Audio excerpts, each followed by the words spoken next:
ายดีหรือเปล่ากินข้าวแล้วบ่คนดีอยากรู้คนอยู่ทางโน้น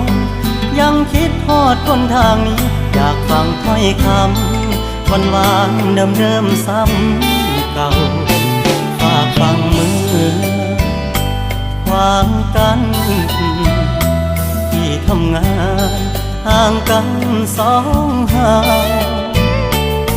วันอาทิตย์ค่อยเจอหน้ากันสู้กับงานวันจันทร์หอดเสาร์บอกใจเงาเงาคิดทอดอดเอาสายก่อน